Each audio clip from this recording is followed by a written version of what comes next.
अस्सलाम वालेकुम। उम्मीद है आप लोग सब ठीक होंगे। सबसे पहले तो यार मुझे ये बताओ कि सबकी न्यूरो कैसी जा रही है, अभी तक समझ आ रही हैं चीज़ें? जो कल मैंने स्पेशली मीट सेशन लिया था, जो मैंने ट्रैक्स बताए थे और ब्लड सप्लाई बताई थी और लीजन्स बताई थी, वो आप लोगों ने थोड़ी सी पढ़ी हैं और थोड़ा सा समझ आया है?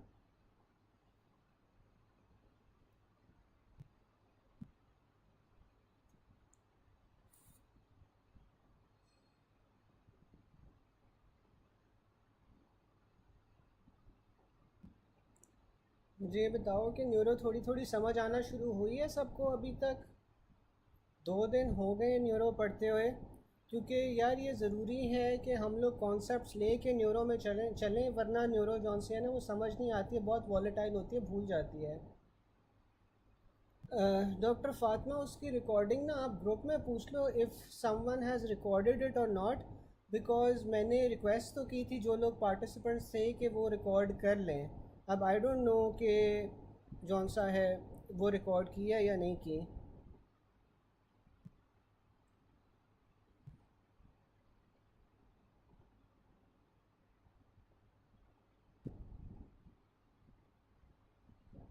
चलें, जिनका मिस हो गया था ऐसा है कि उनके लिए एक दोबारा से सेशन रख लेंगे, कोशिश करेंगे। अगर तो किसी के पास रिकॉर्डेड जौन सा है वो वीडियोस हैं तो वेल एंड गुड, वरना फिर यही कर सकते हैं कि हम जौन सा है एक सेशन दोबारा से रख लेंगे, ठीक है? चलें, हम लोग शुरू करते हैं आज। पहले तो मैंने आप लोगों को कहा था कि आप जौन सा है ना, ये जो 3 पॉइंट्स हैं ये खुद कर लेना। तो किसी ने पॉइंट्स पढ़े हैं? किसी ने पॉइंट्स पढ़े हैं?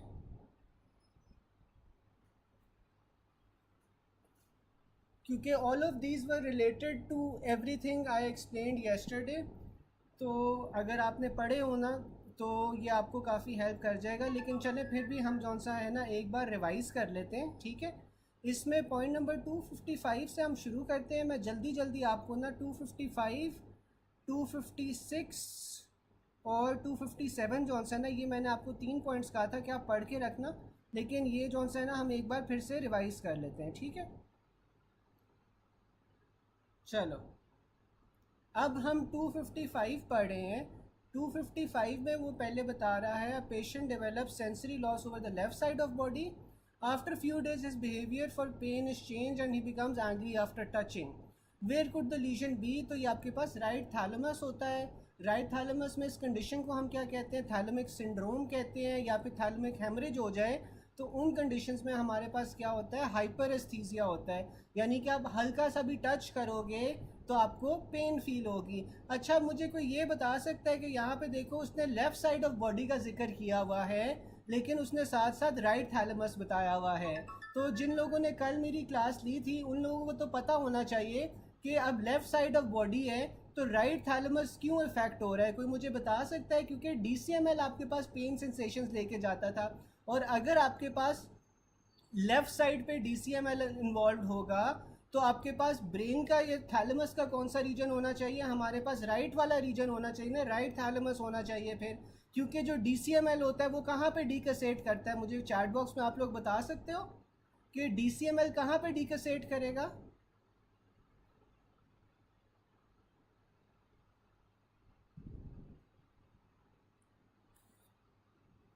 चलो हाँ, स्पाइनोथैलेमिक भी इन्वॉल्व हो सकता है, लेकिन बहरहाल द कॉन्सेप्ट बिहाइंड इज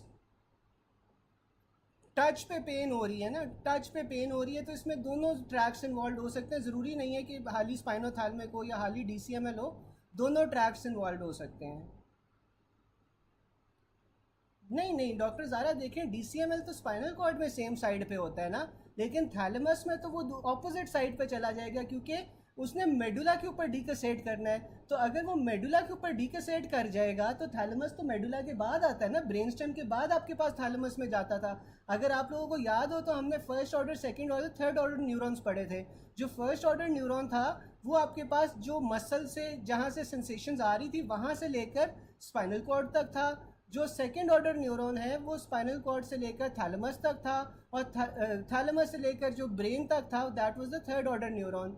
तो आपके पास थैलेमस तो ऑपोजिट साइड का इन्वॉल्व होना चाहिए ना, ठीक है?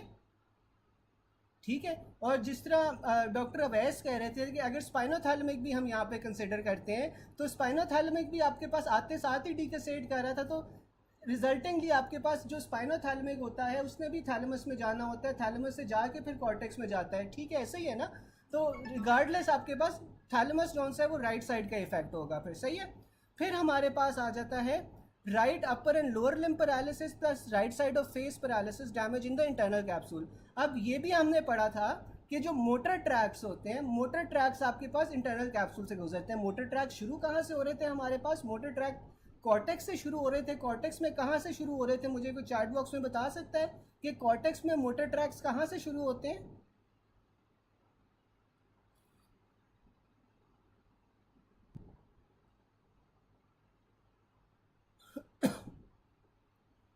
मुझे कोई बता सकता है कि जो मोटर ट्रैक्स हैं वो कॉर्टेक्स में कहाँ से शुरू होते हैं?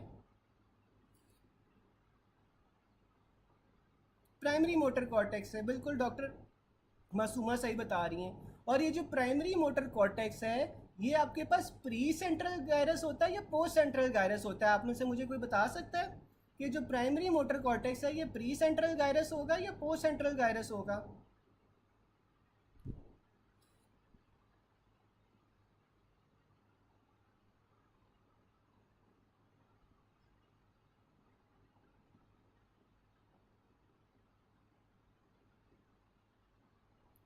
प्री सेंट्रल गायरस होगा, बिल्कुल सही आप कह रहे हो। और ये जो प्री सेंट्रल गायरस है ये कौन से लोब का पार्ट होगा? ये भी मुझे आप लोग बता सकते हो कि ब्रेन के कौन से लोब का पार्ट होगा जो प्री सेंट्रल गायरस होगा?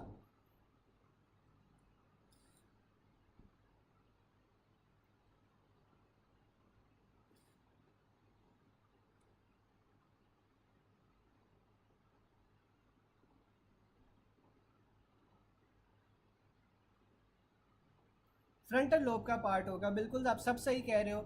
अच्छा, अब ये देखो कि ये कहाँ से अब आपके पास ओरिजिनेट किया? प्राइमरी मोटर कॉर्टेक्स से। प्राइमरी मोटर कॉर्टेक्स से ये कहाँ पे जाएगा? डिसेंडिंग ट्रैक्ट होता है ना मोटर जो होता है, तो ये आपके पास ये प्राइमरी मोटर कॉर्टेक्स से शुरू हुआ, शुरू हो के आपके पास इंटरनल कैप्सूल पे गया। इंटरनल कैप्सूल से इसने मेडुला के अंदर डिकसेट करना है, मेडुला से डिकसेट करके दूसरी साइड पे चला जाएगा और opposite half of the body control करेगा। उसमें आपके पास फेस के मसल्स भी आ जाते हैं, अपर और लोअर लिम्स के भी मसल्स आ जाते हैं। ठीक है, तो अगर उसने बताया हुआ है कि अनक्रॉस्ड लीजन है, यानी कि राइट साइड का ही फेस इन्वॉल्व है, राइट साइड का ही अपर लिम्ब, राइट साइड का ही लोअर लिम्ब इन्वॉल्व है, तो आपके पास डैमेज कहाँ पे होगा? इंटरनल कैप्सूल पे। और इंटरनल कैप्सूल पे भी कहाँ पे डैमेज होगा स्पेसिफिकली? आपके पास ये लेफ्ट वाले इंटरनल कैप्सूल पे। ठीक है, तो ये हमारे पास हो गया इंटरनल कैप्सूल। फिर हिंट उसने दी हुई है कि ये अनक्रॉस्ड लीजन है, हम लोगों को पता है कि ये अनक्रॉस्ड लीजन है, साथ में ये अपर मोटर न्यूरॉन लीजन है और साथ में इंटरनल कैप्सूल जोन से वो इफेक्ट हो रहा है। ये अपर मोटर और लोअर मोटर न्यूरॉन लीजन ना आज या कल हम इंशाल्लाह ये भी कर लेंगे। ठीक है, उससे आपको समझ आ जाएगी कि अपर और लोअर मोटर क्या होता है। फिर आ जाता है right upper and lower limb paralysis plus left side of face paralysis. तो डैमेज कहाँ पे होता है? पॉन्स में। अच्छा, अब जो पॉन्स होते हैं ना, पॉन्स में आपको क्या लगता है कि जौन सा है यहाँ पे क्रॉस्ड हेमीप्लेजिया होना चाहिए या अनक्रॉस्ड होना चाहिए? क्योंकि देखो जो मोटर ट्रैक्ट्स हैं, मोटर ट्रैक्ट्स ने कहाँ पे जाके डिकसेट करना है? मेडुला के अंदर जाके डिकसेट करना है, तो वो पहले पॉन से गुजरेंगे, पॉन से गुजर के उन्होंने मेडुला में जाना है, मेडुला के बाद जाके वो ऑपोजिट साइड ऑफ बॉडी को कंट्रोल करेंगे।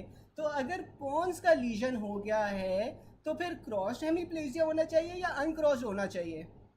कोई मुझे बता सकता है कि अगर हमारे पास पॉन्स का लीजन हो गया है तो फिर अनक्रॉस्ड होना चाहिए, क्रॉस होना चाहिए? क्योंकि मेडुला में जाके उन्होंने क्रॉस कर जाना है और क्रॉस करके उसने ऑपोजिट लिम्ब को कंट्रोल करना है, तो यहाँ पे क्रॉस्ड होना चाहिए, अनक्रॉस्ड होना चाहिए? बिल्कुल क्रॉस्ड होना चाहिए ना। ठीक है, क्योंकि ऊपर वो कॉर्टेक्स से आ रहा है, कॉर्टेक्स से जाके उसने पॉन्स में उसी साइड पे रहना है, मेडुला में दूसरी साइड पे चले जाना है और वहाँ पे फिर उसने मोटर सप्लाई कर देनी है। ठीक है ना, तो इसीलिए नहीं नहीं अनक्रॉस्ड क्यों होगा डॉक्टर मासूमा? क्रॉस्ड होगा ना, क्रॉस्ड होगा क्योंकि आपके पास पॉन से होके मेडुला में जा रहा है, मेडुला से उसने opposite side of body control करनी है, इसने opposite side of body control करनी थी। तो अगर वो पॉन्स के लेवल पे उड़ गया है तो आपके पास ऑपोजिट साइड ऑफ बॉडी तो नहीं कंट्रोल हो सकेगी ना, फिर आपके पास ऑपोजिट साइड ऑफ बॉडी नहीं कंट्रोल हो सकेगी। जब नहीं कंट्रोल हो सकेगी वहाँ पे आपके पास पैरालिसिस हो जाएगा। ठीक है ना, तो इस वजह से क्रॉस हेमीप्लेजिया आपको मिलता है। यहाँ पे आपको लोअर मोटर न्यूरॉन लीजन मिलेगी और डैमेज कहाँ पे हो रहा है, पॉन्स में हो रहा है। फिर आ रहा है patient with right hemiplegia and deviation of mouth to the left and drooling of water on swallowing, lesion is at the left internal capsule. ठीक है, इसमें आपके पास वो क्या क्या हिंट्स दे रहा है कि पेशेंट है राइट साइड पे हेमीप्लेजिया हुआ है, deviation of mouth towards the left है, तो यानी कि हमारे पास राइट साइड पे फेशियल पैरालिसिस भी हो रहा है। ठीक है, तो ये आपके पास क्या हो गया, फिर लेफ्ट इंटरनल कैप्सूल हो गया। ठीक है, फिर आगे हमारे पास आ रहा है कि sensory loss on left side of face and left side of body, lesion कहाँ पे है, थैलेमस में। अब यहाँ पे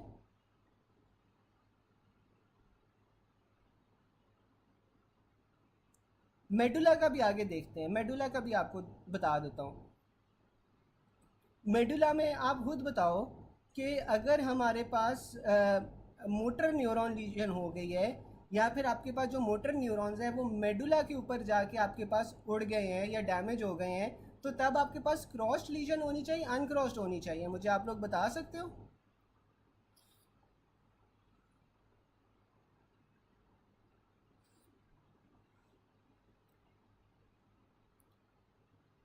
यही वाला कॉन्सेप्ट आप रखो दिमाग में कि मोटर न्यूरॉन्स हैं, मोटर न्यूरॉन्स अगर आपके पास मेडुला के अंदर डैमेज हो गए हैं तो क्रॉस्ड होनी चाहिए, अनक्रॉस्ड होनी चाहिए?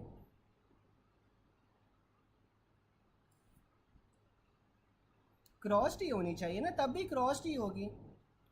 ठीक है, तब भी क्रॉस्ड ही होगी। फिर हमारे पास आ जाता है कि sensory loss on left side of body या और फेस, तो लीजन आपके पास कहाँ पे है, थैलेमस में। अब यहाँ पे उसने देखो सेंसरी लॉस बताया हुआ है, तो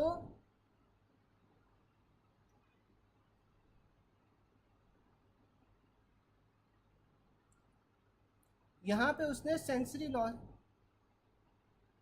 अच्छा डॉक्टर नसरीन इस तरह है कि देखो पहले तो आपके पास ना मेडुला का आता नहीं है, नॉर्मली हमारे पास पॉन्स का ही आता है। ठीक है, सिनेरियो।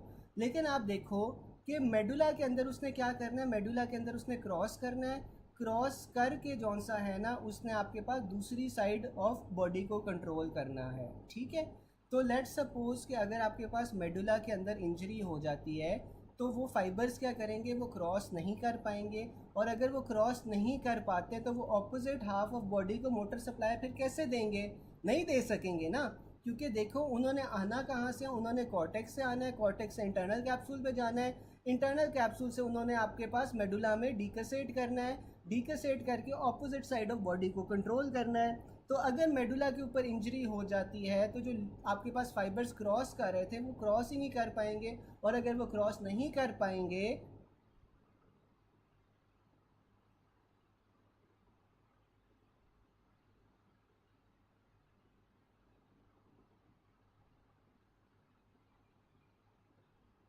नहीं मैं फिर से बता देता हूँ, एक second, just keep your mind straight. इसमें देखो आपके पास कॉर्टेक्स से आ रहे हैं, कॉर्टेक्स से आके आपके पास इन्होंने मेडुला के ऊपर डीकसेट करना है, मेडुला के ऊपर इन्होंने डीकसेट करना है और दूसरी साइड ऑफ बॉडी को सप्लाई करना है। ठीक है, तो लेट सपोज कि अगर मेडुला की इंजरी हुई है तो फाइबर्स क्रॉस कर पाएंगे या नहीं कर पाएंगे, नहीं कर पाएंगे ना। अगर फाइबर्स क्रॉस नहीं कर पाए तो आपके पास दूसरी साइड ऑफ बॉडी के मोटर सप्लाई कौन देगा, नहीं दे सकते ना। डॉक्टर बख्तावर, डॉक्टर नसरीन, समझ आई? ये मैं मोटर ट्रैक्स का बता रहा हूँ हाली। ठीक है ये मैं मोटर ट्रैक्स का बता रहा हूँ, सेंसरी ट्रैक्स का नहीं बता रहा, मोटर ट्रैक्स का बता रहा हूँ। ठीक है, अब मोटर ट्रैक्स में क्या हो रहा है कि इन्होंने मेडुला के ऊपर क्रॉस करके आपके पास ऑपोजिट हाफ ऑफ बॉडी को मोटर सप्लाई देनी है। ठीक है, अब लेट सपोज कि मेडुला के ऊपर इंजरी हो गई है तो आपके पास फिर दूसरी साइड ऑफ बॉडी को कौन सप्लाई करेगा, कोई भी नहीं सप्लाई कर सकता ना। ठीक है, दूसरी साइड ऑफ बॉडी को सप्लाई नहीं जाएगी, और नहीं जाएगी तो फिर आपके पास क्या होगा, क्रॉस्ड हेमीप्लेजिया हो जाएगा।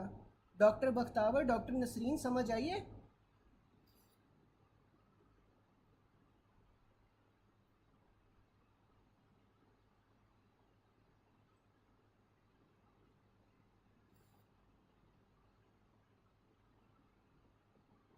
डॉक्टर बख्तावर, डॉक्टर नसरीन, समझ आई?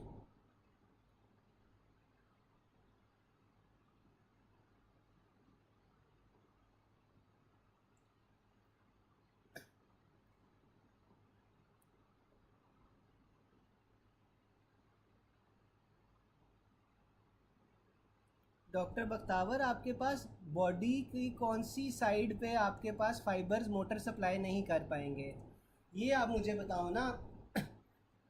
वो सब छोड़ो, आप मुझे ये बताओ कि जो मोटर फाइबर्स हैं उन्होंने जाके मेडुला से दूसरी साइड ऑफ बॉडी को कंट्रोल करना है। तो अगर दूसरी साइड ऑफ बॉडी के ऊपर कोई फाइबर जा ही नहीं रहे तो फिर आपके पास दूसरी साइड का हेमीप्लेजिया होना चाहिए ना।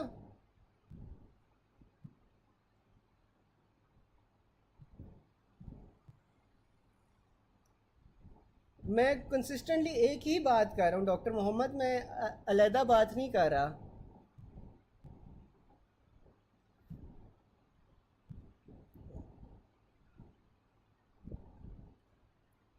चले, आपको पोन्स का तो समझ आ गया ना, मेडुला वाला रहने दो, मेडुला वाला आता ही नहीं है। सही है, मेडुला वाला सिनेरियो आता ही नहीं है कि मेडुला के ऊपर इंजरी होगी तो क्या हो गया।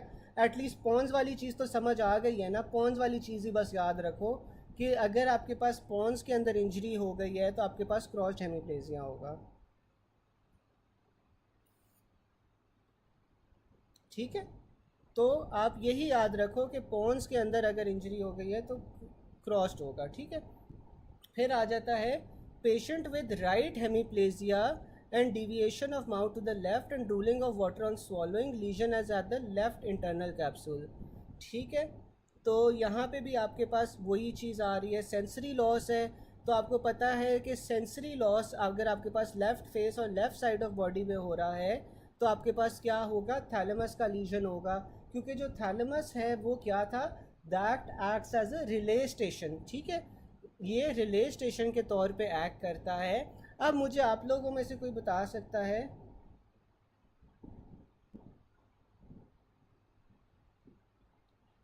ये डॉक्टर मोहम्मद अभी फिर रहने दो, ये वाली चीज़ जॉनसन ना फिर मीट सेशन रख लेंगे कभी, तो मीट सेशन के ऊपर हम डिस्कस कर लेंगे।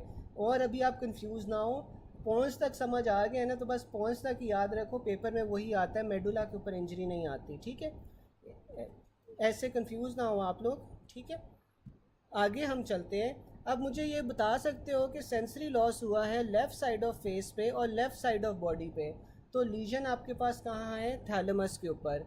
अब मुझे कोई बता सकता है आप लोगों में से कि लेफ़्ट साइड ऑफ फेस है और लेफ़्ट साइड ऑफ बॉडी है, तो थैलेमस कौन सा इंजर हो रहा है, राइट साइड वाला या लेफ़्ट साइड वाला? आप में से कोई बता सकता है कि थैलेमस कहाँ पे लीजन हो रही है, राइट थैलेमस में होगी या लेफ़्ट थैलेमस में होगी?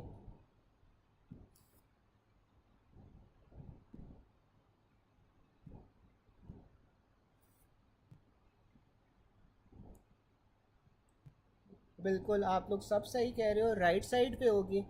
ठीक है, फिर आ जाता है a 59-year-old patient presented in emergency with coma and left sided hemiplegia and bilateral pin point pupils, lesion in the pons. ठीक है,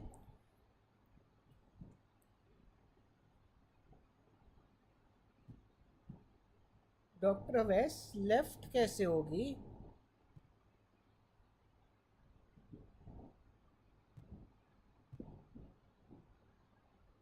यार ऐसे तो ना करो, लेफ़्ट कैसे हो सकती है? देखो कि जो आपके पास सेंसरी ट्रैक्ट्स होते हैं, सेंसरी ट्रैक्ट्स आपके पास, अब लेट सपोज के आपके पास सेंसरी लॉस हुआ है लेफ़्ट साइड ऑफ फेस और लेफ़्ट साइड ऑफ बॉडी में, तो मैंने आपको कल नहीं बताया था कि जो DCML होता है, DCML ने स्पाइनल कॉर्ड पे सेम साइड पे रन करना है, स्पाइनल कॉर्ड पे सेम साइड पे रन करके उसने मेडुला के अंदर डीकसेट करना है, और जब वो मेडुला के अंदर डीकसेट करेगा उसके बाद वो थैलेमस में ऑपोजिट साइड थैलेमस में जाएगा ना, उसी साइड थैलेमस में तो नहीं जाएगा, ऑपोजिट साइड वाले थैलेमस में जाएगा। ठीक है, उसने ऑपोजिट वाले थैलेमस में जाना है, ऑपोजिट वाले थैलेमस में जाके उसने राइट साइड ऑफ ब्रेन में जाना है, तो राइट थैलेमस होना चाहिए ना फिर। डॉक्टर मोहम्मद, डॉक्टर सुनिया, समझ आई ये वाली बात कि देखो उसने स्पाइनल कॉर्ड में तो सेम डायरेक्शन में जाना है, स्पाइनल कॉर्ड में वो सेम डायरेक्शन में जाएगा, मेडुला के अंदर वो डीकसेट करके राइट साइड पे मुड़ जाएगा, राइट साइड पे मेडुला में मुड़ के वो राइट थैलेमस में जाएगा, और राइट थैलेमस के बाद वो फिर आपके पास राइट साइड ऑफ ब्रेन में जाएगा। डॉक्टर मोहम्मद, डॉक्टर सुनिया, समझ आ गई?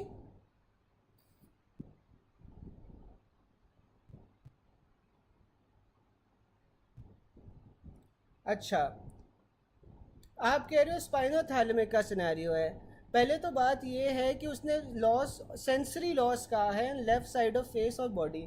तो सेंसरी लॉस में आपके पास दोनों आ सकते हैं। चलो, सेंसरी लॉस में आप ये अज्यूम कर लो कि आपके पास DCML भी आ सकता है, स्पाइनोथैलेमिक भी आ सकता है। तो डॉक्टर अवैस, अगर ये है स्पाइनोथैलेमिक का भी सिनेरियो है, तो स्पाइनोथैलेमिक भी तो स्पाइनल कॉर्ड में एंटर होते साथ ही डीकसेट कर जाते हैं, वो भी एंटर होते साथ ही डीकसेट करेंगे। यानी कि अगर लेफ्ट साइड पे पेन और टेम्परेचर हुई है तो उसने स्पाइनल कॉर्ड में जाना है, स्पाइनल कॉर्ड के बाद उसने 3 से 4 लेवल्स बाद डीकसेट करके राइट साइड पे चले जाना है, और राइट साइड पे जाके फिर ये राइट थैलेमस पे जाएगा, और राइट थैलेमस से ये फिर राइट सेंसरी कॉर्टेक्स में जाएगा। तो अगेन फिर भी आपके पास राइट ही होना चाहिए, लेफ्ट तो फिर भी नहीं होना चाहिए। ठीक है, फिर भी राइट ही होगा ना, लेफ्ट थैलेमस तो हो ही नहीं सकता। समझ आ गई ये वाली बात?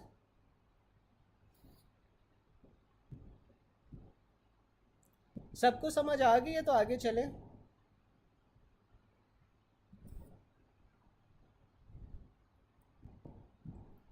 डॉक्टर सोनिया, आपको भी समझ आ गई है?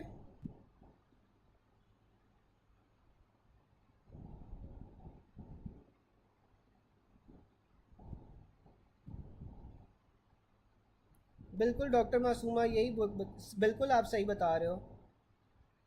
ठीक है, फिर हमारे पास आ जाता है a 59-year-old hypertensive patient presented in emergency in coma with left hemiplegia and bilateral pinpoint pupils, lesion in pons।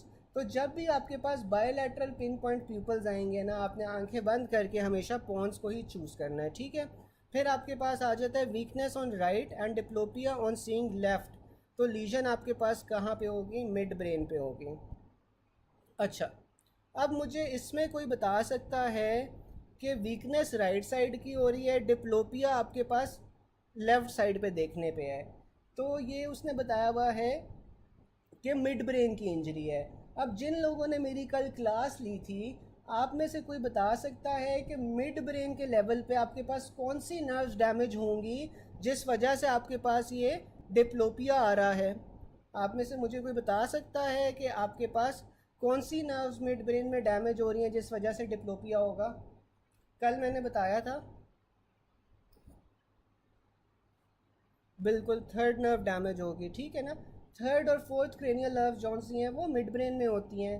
ठीक है, फिर आपके पास जो अगली चार है वो पॉन्स में होती हैं, और उससे अगली चार आपके पास फिर मेडुला में होती हैं। ठीक है, नहीं नहीं डॉक्टर आमना, 3 4 5 नहीं है, 3 और 4 है। ठीक है, थर्ड फोर्थ क्रेनियल नर्व्स है। फिर हमारे पास आ जाती है patient presented with paralyse right arm and leg, right plantar going up and exaggerated reflexes, lesion in the left internal capsule. अब पेशेंट आया है presents with paralyse right arm and leg, उसके बाद राइट प्लांटर जौन सा है वो ऊपर जा रहा है, एग्जैजुरेटेड रिफ्लेक्सेस हैं, तो ये लेफ्ट इंटरनल कैप्सूल है। ये वैसे आपके पास जौन सा है ना अपर मोटर न्यूरॉन लीजन का साइन है। ठीक है, ये अपर मोटर न्यूरॉन लीजन है, लेकिन ये अभी हम आगे जाके पढ़ेंगे। ठीक है, ये अभी आप बेशक रहने दो। फिर आपके पास आ रहा है कि a patient with restricted movement on the lateral side of eye, unable to close left eye and hearing loss in left year.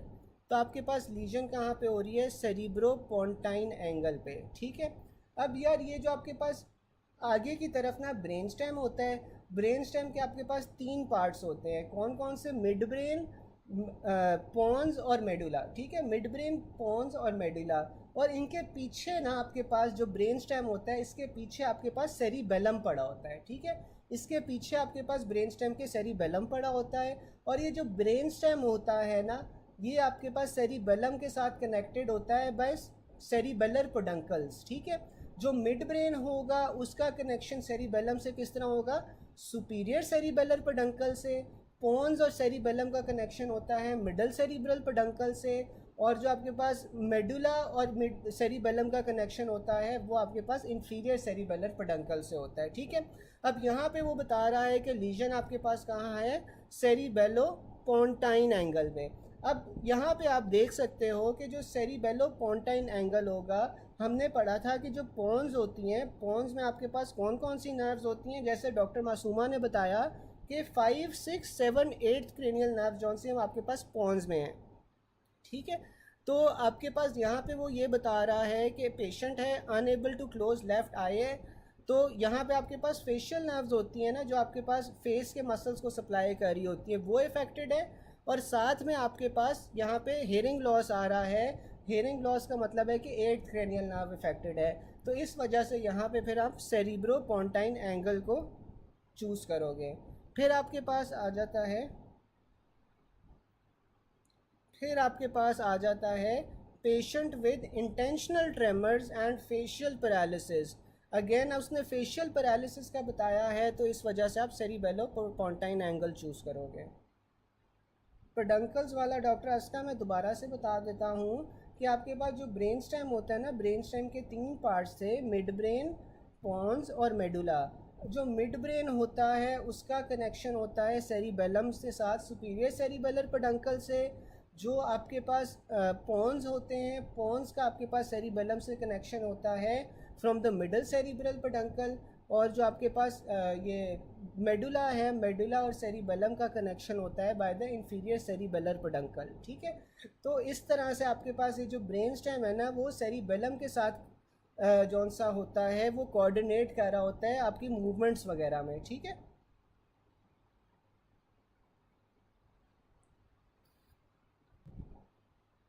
Doctor Bakhtawar, मसला ये है कि आप लोगों में से ना कोई मीट पे क्लास रिकॉर्ड ही नहीं करता। अगर आप लोगों में से कोई मीट पे क्लास रिकॉर्ड कर लिया करे तो मैं मीट पे ले लिया करूँगा, क्योंकि मेरे पास यहाँ मीट पे रिकॉर्ड नहीं होती। कल भी काफ़ी लोगों की चीज़ें मिस हो गई थी बिकॉज रिकॉर्ड नहीं हुई थी। अगर कोई रिकॉर्ड कर ले तो मैं मीट पे ले लेता हूँ, मुझे तो कोई मसला नहीं है। आप में से बता दो अगर कोई रिकॉर्ड कर सकता है तो मैं मीट पे ले लेता हूँ।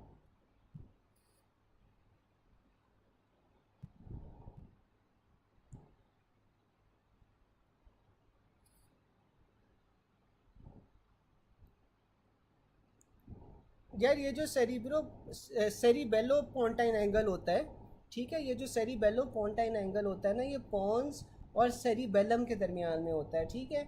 मैंने बताया था कि जो तीनों होते हैं ना ब्रेन स्टेम के पार्ट से पीछे सेरिबेलम के साथ कनेक्टेड होते हैं। तो बेसिकली आपके पास जो सेरिबेलम और पॉन्स के दरमियान में एंगल बन रहा है उससे हम सेरिबेलो पोंटाइन एंगल कहते हैं, ठीक है। तो यहाँ पे आप देखो कि उसमें सेरिबेलम के भी मसले बताए हुए हैं कि रिस्ट्रिक्टेड मूवमेंट है लैटरल साइड ऑफ आई की, क्योंकि जो सेरिबेलम होता है वो आइज़ की आपस में कोऑर्डिनेशन भी करवा रहा होता है, और साथ में हेयरिंग लॉस भी है, यानी कि 8th क्रेनियल नर्व की भी डिफिशिएंसी है। तो इस वजह से सेरिबेलो पोंटाइन एंगल वो बता रहा है, ठीक है। फिर अगला भी देखो, वो इंटेंशन ट्रेमर्स बता रहा है।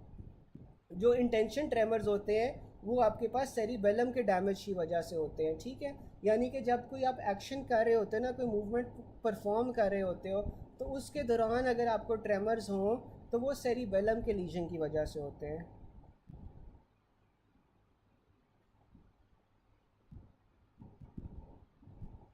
अच्छा, आपने रिकॉर्ड किया हुआ है?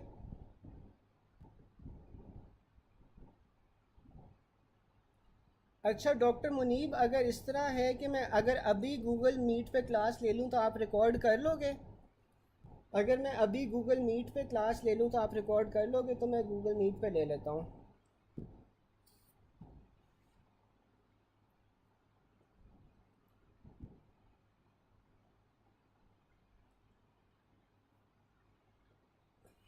चलो फिर ना ये पॉइंट ख़त्म कर लें, फिर मैं गूगल मीट पे ले लेता हूँ, ठीक है। मैं गूगल मीट पे शेयर कर लेता हूँ।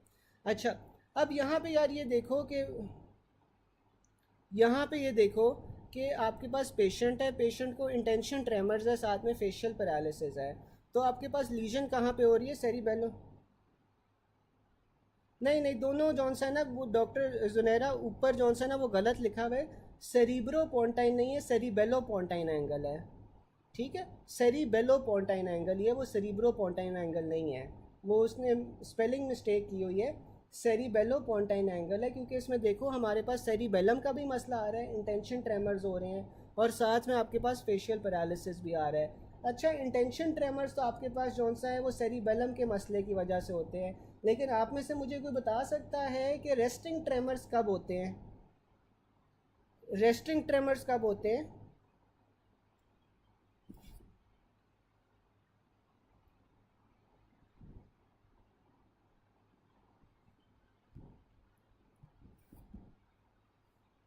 रेस्टिंग ट्रेमर्स कब होते हैं?